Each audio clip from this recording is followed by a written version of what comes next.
नमस्कार रसिक श्रोते हो. आज अगदी एक निराळा विषय आहे, रेकी.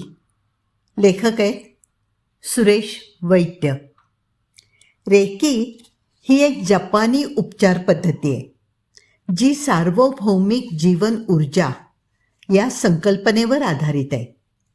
रेकीचा उद्देश तणाव, वेदना कमी करणं हा आहे. ही एक पूरक उपचार पद्धती आहे. ती पारंपरिक वैद्यकीय उपचारांना पर्याय म्हणून वापरू नये. पारंपरिक वैद्यकीय उपचारांसोबत रेकीचा वापर काही जण करतात. प्रसिद्ध रेकी मास्टर श्री सुरेश वैद्य यांनी त्यांचं अनुभव लेखन केलं आहे आणि आज आपण ऐकणार आहोत रेकी मास्टर सुरेश वैद्य यांचा सच्चा कथात्मक अनुभव. हे फक्त अनुभव कथन आहे. रेकीचा प्रचार किंवा प्रसार करण्याचा उद्देश नाही, हे लक्षात घ्या. ऐकूया सुरेश वैद्य काय म्हणतायत ते. ते म्हणतात, रेकी हिलरला काही पथ्य पाळावं लागतं. कधीही दुसऱ्याच्या स्वातंत्र्याचं उल्लंघन करायचं नाही किंवा त्यांच्या पूर्वनियोजित जीवनातील घटनांमध्ये हस्तक्षेप करायचा नाही. रेकीने त्यांना कितीही मदत करू इच्छित असलात तरीही जेव्हा रेकी हिलर दुसऱ्याला उपचार पाठवू इच्छितो तेव्हा त्यांच्या उच्च आत्म्याला ऊर्जेचा एक तटस्थ पॅकेट पाठवणं त्यांच्या हिताचं असतं. या ऊर्जेचा वापर त्यांच्या आणि समुदायाच्या सर्वोत्तम आणि सर्वोच्च चांगल्यासाठी, भलाईसाठी करावा. डिमेन्शियावर मात करणारा एक वृद्ध आणि रेकी हिलर यांचं नातं कसं प्रस्थापित होतं ते अंतरीचा प्रकाश या लेखातून उलगडत जाईल. अंतरीचा प्रकाश. आज कोणत्या दिवशी आलोय? त्याने स्वतःलाच विचारलं. मित्र कोण होते? त्यांचे चेहरे नाही, विसरले गेलेत.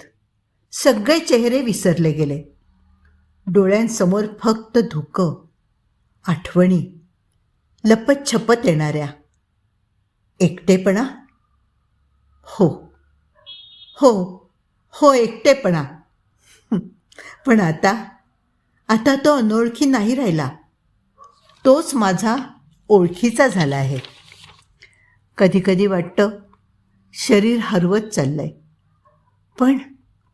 पण मनाच्या खोल कप्प्यात कुठेतरी प्रकाश जिवंत आहे.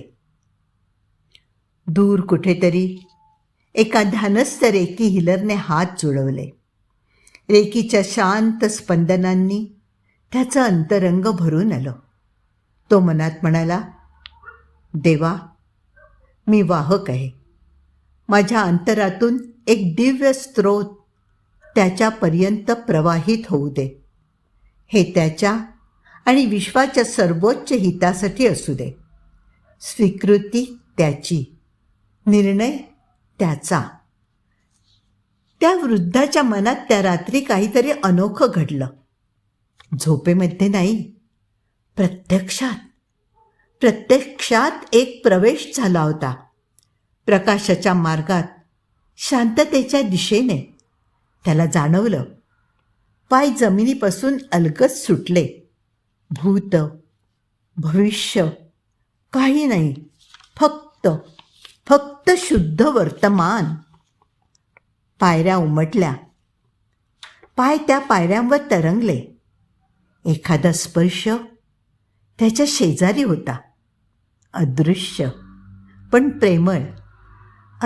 पण प्रेमळ स्पर्श. तेवढ्यात तेज उसळलं. सहस्त्र सूर्यांचं तेज. क्षणात सगळं विलीन झालं. डोळे मिटले नव्हते, पण भान हरपलं. पुढच्या सकाळी त्याने डोळे उघडले. शरीर थकलं होतं, पण मन प्रसन्न होतं.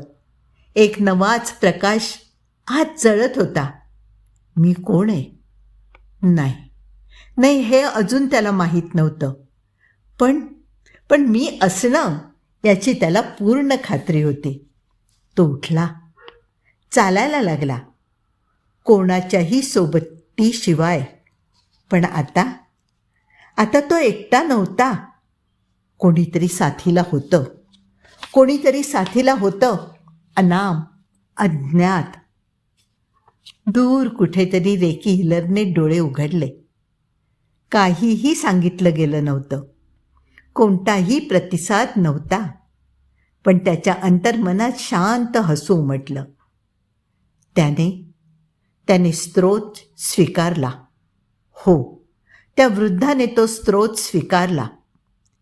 डिमेन्शिया केवळ हरवणं नाही, त्या आतल्या प्रकाश स्त्रोताशी जोडलं जाणं देखील असू शकतं. रेकी हिलर हस्तक्षेप करत नाही, फक्त एक तटस्थ दिव्यता समोर उभी करतो. स्वीकृती ही आत्म्याची असते.